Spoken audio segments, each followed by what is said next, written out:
प्यारे साथियों नमस्कार। आशा करता हूँ आप सभी शानदार जिंदाबाद ज़बरदस्त होंगे। तो प्यारे वीर, आज हमारी ये पहली शुरुआत है। तो आज की वीडियो में बात करने वाला हूँ यूपीपी यानी यूपी पुलिस कांस्टेबल को देखते हुए आपका जो री एग्ज़ाम की तैयारी है उसको स्मार्ट तरीके से करते हुए हम आज की वीडियो में देखने वाले हैं। हिंदी से संबंधित वाच्य टॉपिक को कवर करेंगे, जो कि बिल्कुल देहाती लैंग्वेज में आपको रटा दूंगा।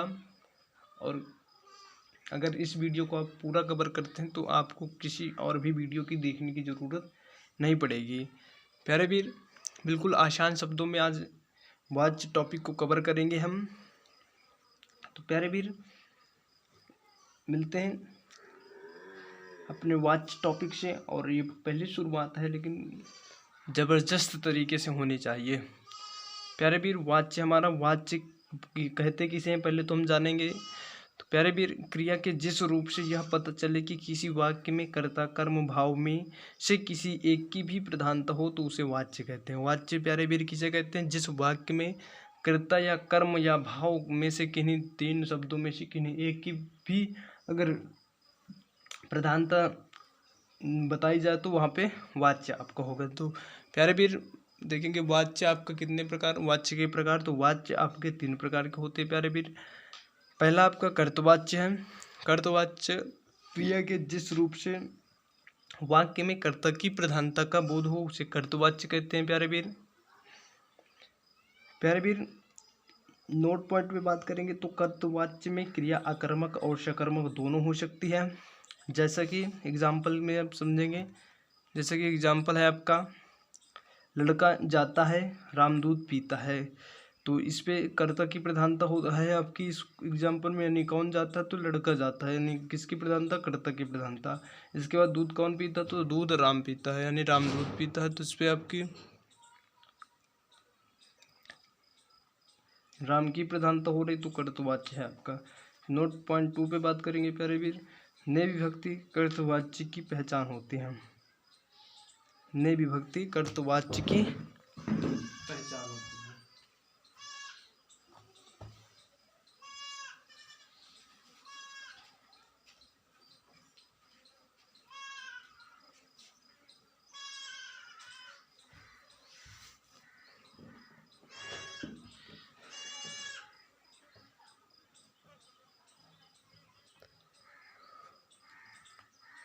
फिर मुझे थोड़ा सा माफ़ कर देना, कुछ आवश्यक होने की वजह से मैं थोड़ा सा आपका टाइम ले लिया, लेकिन कोई बात नहीं, कंटिन्यू करते हैं अपनी क्लास को हम।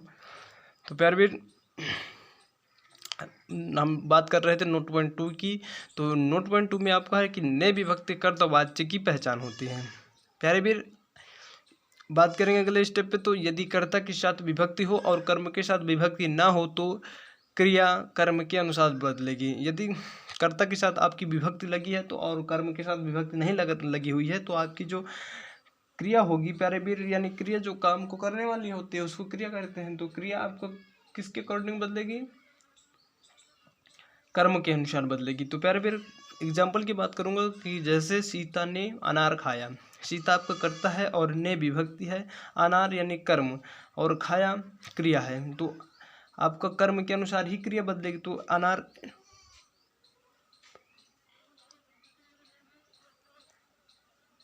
प्यारे वीर, अनार आपका जो है तो पुल्लिंग है, क्रिया भी आपकी पुल्लिंग में ही चेंज होगी।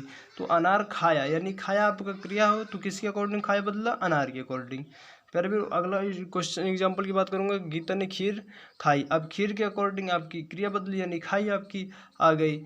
और क्योंकि खीर आपकी स्त्रीलिंग और खाई भी आपकी स्त्रीलिंग, यानी कर्म के अनुसार ही आपकी क्रिया बदलेगी। इसके बाद अजय ने गाना गाया। तो गाना के अकॉर्डिंग आपको गाया बदला। इसके बाद प्यारे भाई अगला प्रकार देखेंगे हम।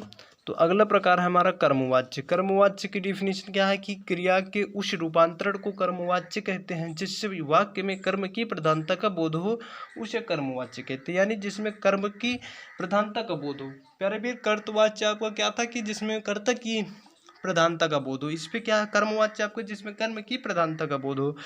प्यारे भाई, देखेंगे आपका मुख्य क्रिया सदैव सकर्मक होती है। इसकी जो मुख्य क्रिया होती है कर्मवाच्य की, वो सदैव सकर्मक होती है। इसके बाद प्यारे वीर आपका थोड़ा सा स्टार पॉइंट डाल के लिख लेना कि क्रिया का लिंग वचन कर्म के अनुसार होगा। इसके बाद इस वाक्य की जो मेन पहचान है वो है कि यह है कि आपका जो वाक्य होगा या तो वो के द्वारा या तो शुरू में कर्म का बोध जरूर होगा उस वाक्य के अंतर्गत, तब जाके वो कर्मवाच्य के अंतर्गत आएगा। तो प्यारे वीर जैसा एग्जाम्पल देख लेंगे कि आप आम खाया जाता है, तो आम क्या है आपका कर्म है, तो आम खाया जाता है, तो ये कैसा वाक्य है, कर्मवाच्य है। फिर अगला एग्जाम्पल पुस्तक पढ़ी जाती है। इस पे आपका कर्ता तो है नहीं, अगर कर्ता यहाँ पे होता तो आपका हो जाता कि जैसा कि यहाँ पे कर देते कि राम पुस्तक पढ़ता है या सीता पुस्तक पढ़ती है, तो आपका कर्तवाच्य में जाता। लेकिन यहाँ पे है कि पुस्तक पढ़ी जाती है, यानी यहाँ पे आपका कर्ता है नहीं और कर्म की प्रधानता है, यानी कर्म की ही प्रधानता पाई जा रही, तो इसलिए ये वाक्य कर्मवाच्य के अंतर्गत जाएगा। इसके बाद प्यारे वीर बात करेंगे अगला एग्जाम्पल, तो उपन्यास मेरे द्वारा पढ़ा जाता है। आपको मैं बताया था कि के शुरू में या तो के द्वारा बीच में आएगा या तो शुरू में कर्म का बोध, तो उपन्यास मेरे द्वारा पढ़ा गया आपका कर्मवाच्य है।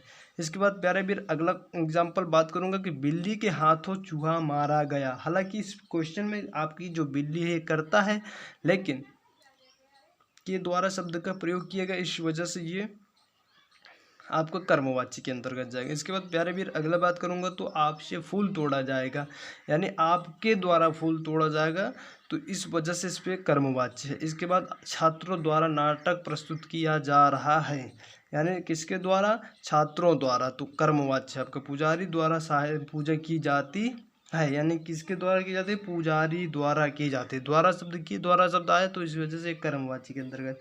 अगला एग्जाम्पल गीत गाया जाता है, ये तो आपका कर्मवाच्य में है ही है। इसके बाद प्यारे वीर बात करूंगा अगला प्रकार आपका, तो अगला प्रकार वो और लास्ट प्रकार आपका है भाववाच्य। भाववाच्य को देखेंगे प्यारे वीर, भाववाच्य में भाव के अनुसार यदि क्रिया में परिवर्तन हो तो उसे भाववाच्य कहते हैं। प्यारे वीर नोट पॉइंट आप डाल के लिख देना कि कभी कभी भाववाच्य का प्रयोग प्रायः असमर्थता दिखाने के लिए करते हैं, और इसमें अकर्मक क्रिया सदैव एक वचन और अन्य पुरुष पुल्लिंग होती है।